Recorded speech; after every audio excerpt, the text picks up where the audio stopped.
Olá, tudo bem? Graça e paz, louvado seja o nosso Senhor e Cristo Jesus, o ressuscitado. Por que eu não oro por ninguém? Eu não faço oração pedindo nada, nem para mim, nem para outrem. Se uma pessoa está enferma, pede para mim, faz oração, que nem tem um comentário num dos meus vídeos, que a pessoa disse que estava enferma e pediu minha oração. Eu não posso fazer isso. Quem faz isso são os religiosos, porque eu vou ler versículos que provam que o juízo de Deus já aconteceu, que o próprio Deus está no espírito dos eleitos, e é Ele quem nos move, quem nos conduz. Então, se eu orar por uma pessoa, ó Deus, em nome de Jesus, cura essa pessoa, o que eu estou demonstrando? Que eu não acredito na Escritura, que eu não acredito na profecia. Aí você diz, mas Paulo orava, Timóteo orava, Jesus orava, os discípulos, os fariseus, todo mundo orava. Os religiosos oram, a religião ora, a teologia ensina a orar. Mas por que eles fazem isso nos dias de hoje? Por que os pastores, os bispos, adoram quando uma pessoa vai lá na frente e fala assim, põe a mão na minha cabeça, abençoado, homem de Deus, ora por mim. Eles adoram isso. Porque eles não acreditam no que está escrito. Eles futurizam. Para a religião, Jesus ainda vai voltar. Para a religião, o juízo de Deus ainda não aconteceu. Para a religião, o tabernáculo celestial, a nova Jerusalém espiritual, ainda não foi estabelecida. Mas eu, que tenho conhecimento, e muitos que anunciam a graça por aí, eles não fazem oração em ninguém. Nós fazemos louvor. Não é 24 horas porque eu tiro o período de dormir. Mas enquanto estou com os olhos abertos, eu fico em espírito 12, 16, 18, 20 horas. Eu estou sempre lendo, sempre com o meu celular, procurando algum entendimento. Eu pesquiso no Google, então eu estou sempre ali, no Espírito. Então eu não vou orar por ninguém, eu não oro por ninguém. Eu só agradeço. Ou você acha que Deus, por estar dentro das pessoas, dentro do Espírito das pessoas, Deus não sabe? Deus está sendo pego de surpresa porque uma pessoa está enferma numa cadeira de roda? Você acha que Deus não sabe que uma pessoa está num leito de hospital com uma Covid-19 e está lá entubada? Deus não sabe que no dia tal, na hora tal, no minuto, no segundo, no milésimo de segundo, a pessoa de nome fulano vai atravessar a avenida e vai vir uma carreta e vai atropelar e matar? Deus não sabe? Deus vai ser pego de surpresa? O que nós devemos é viver por fé, de fé em fé. É como eu disse, a abençoada, que no comentário pediu para que eu orasse por ela. Eu falei, você tem que acreditar no que está escrito. E o que está escrito é que Deus faz morada no seu espírito. Você crê? Se você crê, amém. Basta você fala com ele. Oração significa oratória. Não é uns balabachura, uns cantarábias gritando, oh meu Deus, isso aí é oração de hipócrita. Nós devemos falar com o Pai. Porque, afinal de contas, nós não somos ovelha, nós somos filhos, e Ele habita em nosso espírito. Vou ler com você Jeremias capítulo 31, entre os versículos 31 e 34. Eu acredito no que eu vou ler para você. Eis aí vem dias, diz o Senhor, em que firmarei nova aliança com a casa de Israel e com a casa de Judá. 32. Não segundo a aliança que fiz com os seus pais, no dia em que os tomei pela mão para os tirar da terra do Egito, pois eles quebraram a minha aliança, apesar de eu ter sido seu esposo, diz o Senhor. Versículo 33. Porque esta é a aliança que farei com a casa de Israel depois daqueles dias. Veja, uma profecia dita por Jeremias, algo inspirado, e ele disse que depois daqueles dias. Quais foram depois daqueles dias? foram o juízo. Foi o julgamento de Deus ocorrido no ano 70. Entre as 42 semanas, ou 3 anos e meio, 1260 dias, que Jerusalém ficou sitiada, ocorreu ali o juízo de Deus. E depois daquele dia, depois do ano 70, ele estabeleceu a nova Jerusalém espiritual. Depois daquilo, então, para a pessoa falar, eu não oro por ninguém, então ela tem que crer nisso. Ela tem que crer que o juízo já ocorreu. Se ela duvida se isso daqui ela futuriza, jamais ela vai acreditar nisso. Ela vai ficar a vida toda colocando a mão, procurando alguém para colocar a mão na cabeça. Não, eu preciso orar, preciso orar, preciso orar. Por quê? Porque ela é uma pessoa que não se converteu ainda. É uma pessoa que vive na lei de Moisés, nos primeiros ensinamentos. 33. Porque esta é a aliança que farei com a casa de Israel depois daqueles dias, diz o Senhor. Na mente lhes imprimirei as minhas leis. Também no seu coração as inscreverei. Eu serei o Deus deles e eles serão o meu povo. Versículo 34. Não ensinará jamais cada um ao seu próximo, nem a cada um ao seu irmão, dizendo: conheço o Senhor, porque todos me conhecerão, desde o menor até o maior deles, diz o Senhor. Pois perdoarei as suas iniquidades e dos seus pecados jamais me lembrarei. O que a religião faz? É apontar o dedo para os fiéis, colocando-os na parede, dizendo que eles são pecadores. Mas pecados? O que são pecados? O que Jesus veio fazer? O que o Cordeiro de Deus veio fazer? Não foi tirar o pecado do mundo? E que pecado Jesus tirou? As leis de Moisés. E o que a religião prega em suas sinagogas? Eles dizem que é igreja, mas igrejas são vidas. O que tem por aí são sinagogas, e mal e frajutas ainda, porque eles pregam a lei de Moisés.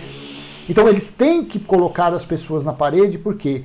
Para terem vantagem nisso, para usar da escravidão, da servidão, do pavor e do medo. Eles não podem falar a verdade, eles têm que viver no engano, na mentira e na fraude, porque senão eles não conseguem ter fiéis. Então, quando a pessoa acredita que houve o juízo de Deus no ano 70, na primeira era cristã, então ela já sabe que as leis de Deus não são as que foram escritas numa pedra, mas as que Deus fala em nosso subconsciente. Quando fazemos alguma coisa contrária à vontade de Deus, quando praticamos alguma transgressão da nossa carne, de imediato vem a cobrança. Você acha de onde que vem essa cobrança?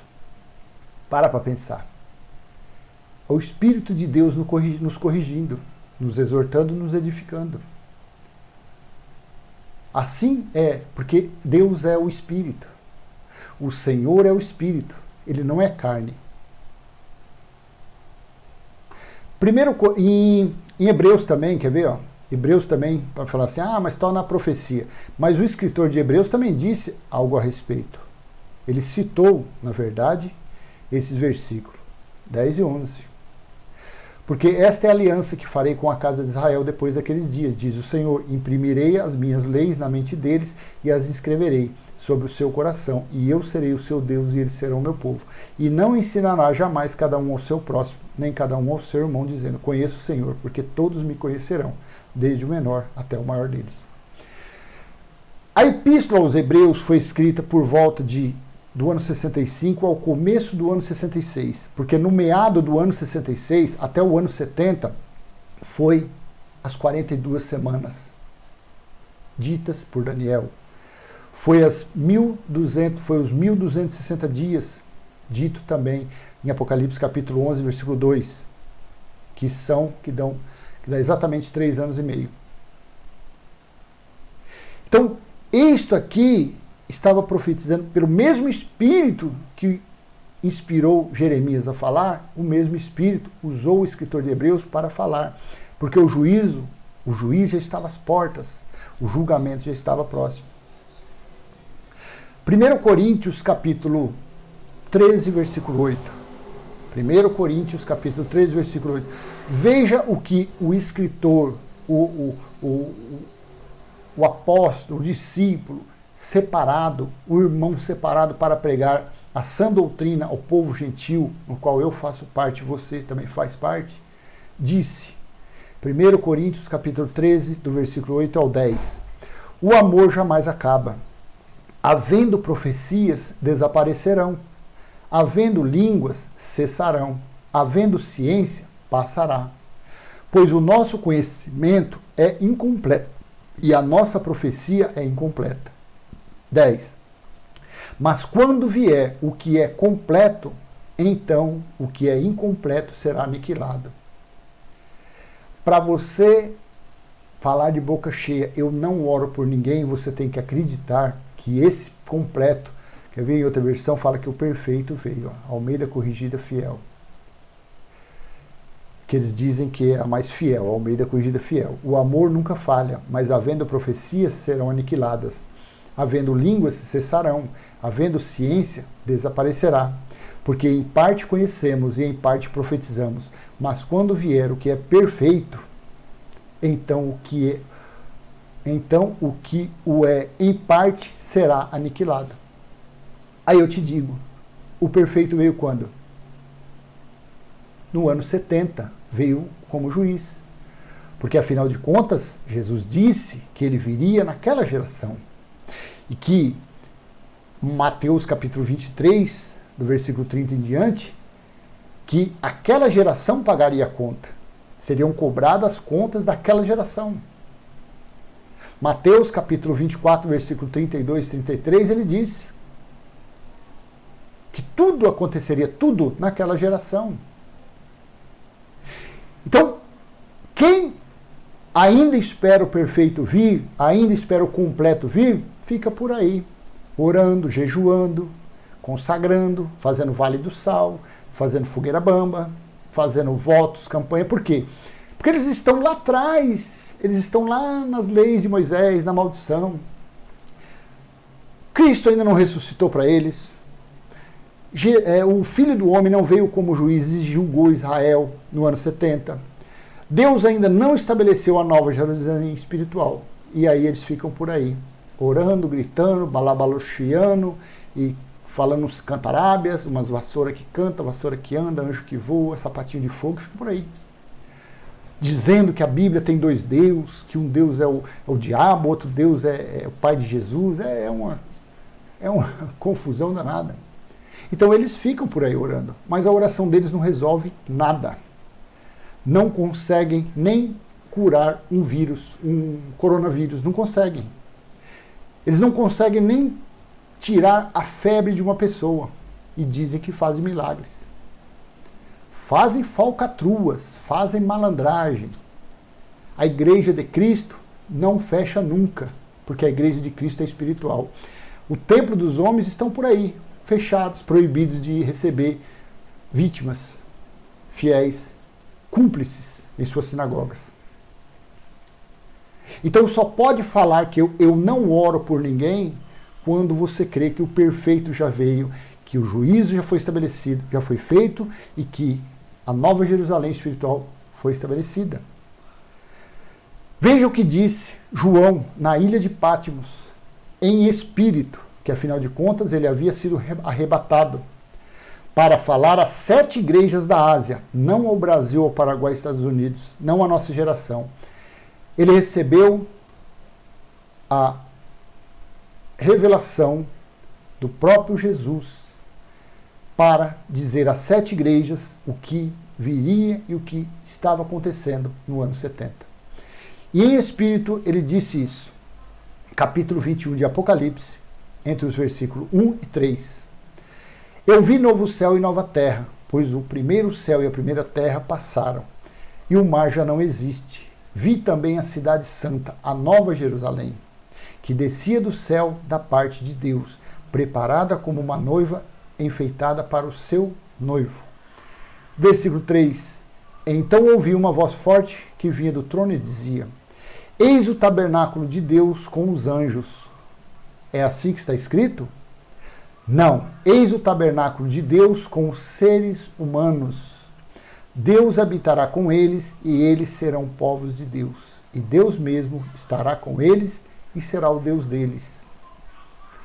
Quando alguém crê nesses 3 versículos, principalmente no versículo 3 de Apocalipse 21, você começa, você reina em vida. Você vive o reino de Deus, porque o reino de Deus é paz, justiça e amor no Espírito Santo. A religião, pela sua ganância, pela sua necessidade de pagar aluguéis, conforto, comprar mansões, carros blindados, eles pregam a prosperidade.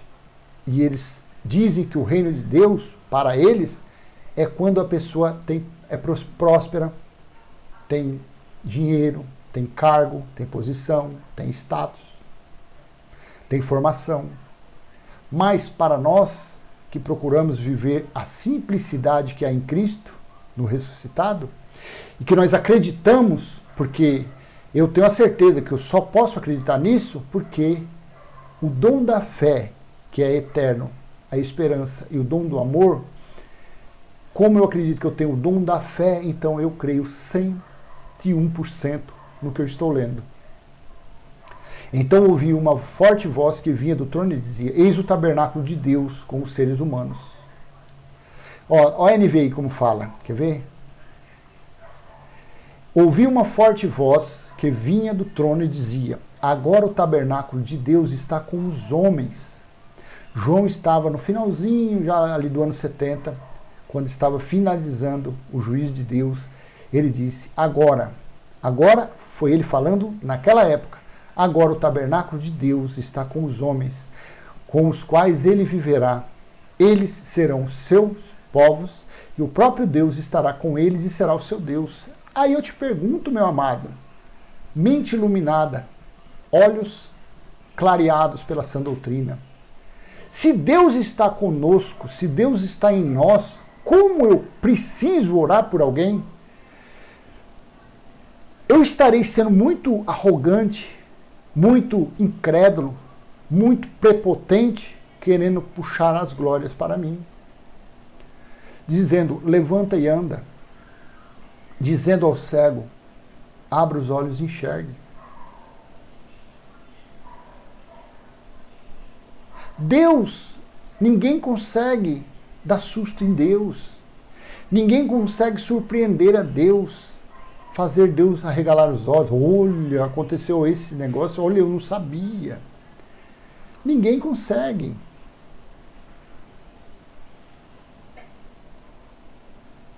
Deus é onipotente, onisciente, onipresente.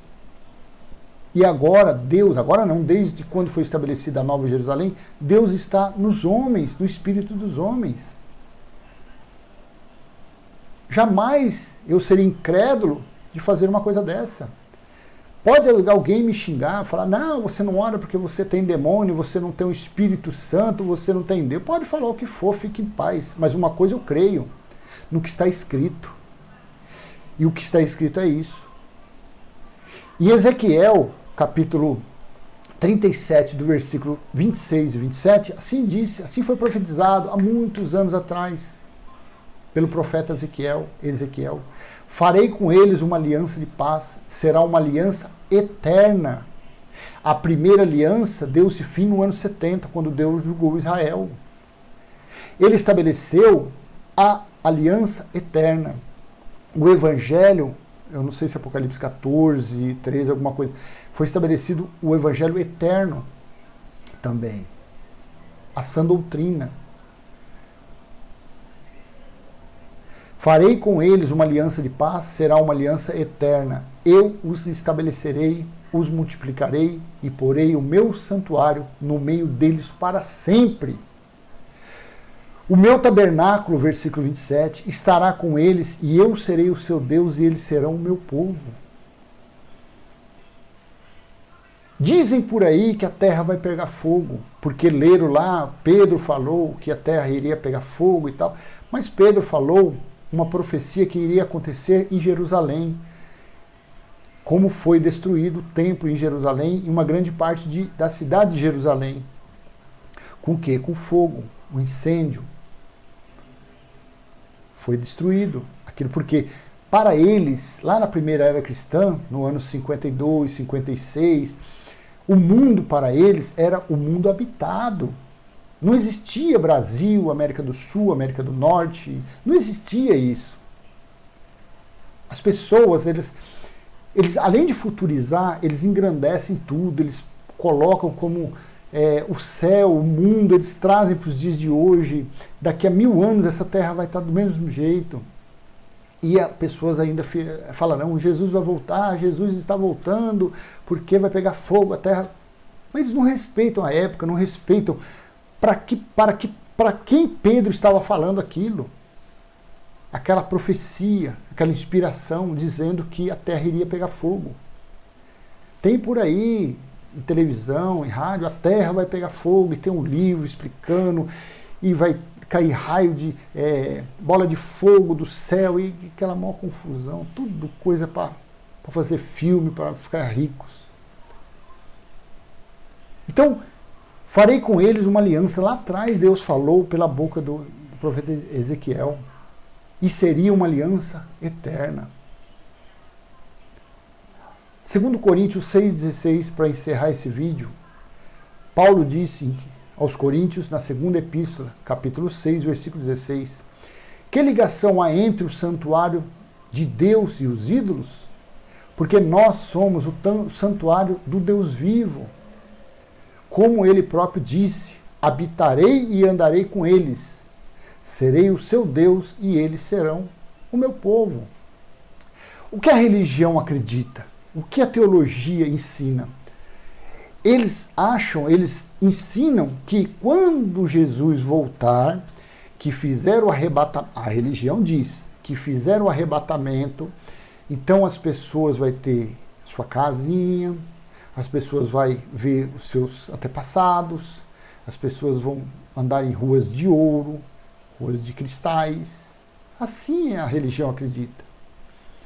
Mas o plano, quando morremos, quando essa carne aqui perder a validade, o espírito volta para o Pai e terá uma vida espiritual eterna. Não terá ruas de ouro, ruas de prata, nada, porque é tudo espiritual, é o mundo espiritual. Afinal de contas, os filhos de Deus, os eleitos de Deus, são espirituais, tendo experiências carnais. É assim que é. Então não espere que quando você passar dessa para o melhor, você vai ver a sua avó, você vai ver o seu marido, vai ver o seu pai, seu irmão. Não.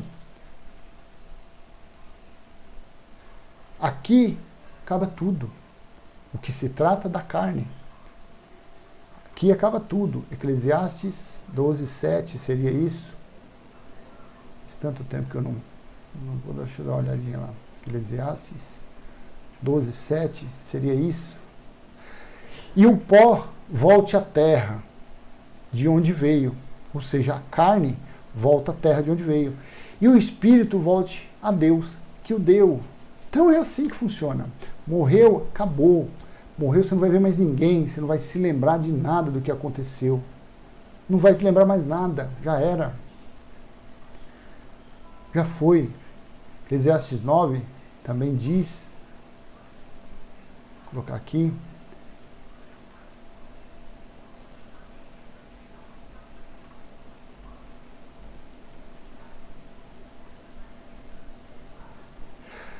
Eclesiastes 9:4.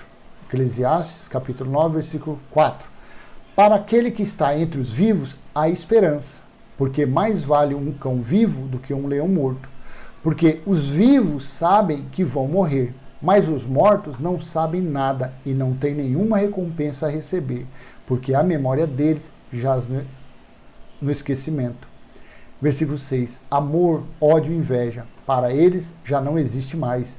Eles estão afastados para sempre de tudo o que se fez debaixo do sol.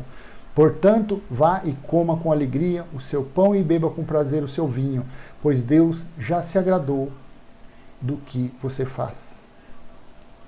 Então, essa mensagem, vou encerrar por aqui. Porque eu não oro por ninguém. Espero que você tenha entendido o meu ponto de vista, a minha fé, a minha crença no que está escrito.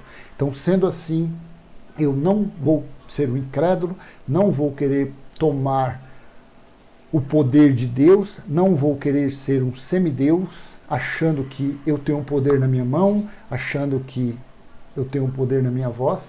Não. Se Deus está aí dentro de você, então basta você falar com Ele. Conte a Ele as suas necessidades, conte a eles os seus desejos, mas principalmente agradeça cada milésimo de segundo da sua vida. Agradeça tudo o que Ele tem feito por você até hoje. Agradeça por Ele ter te perdoado.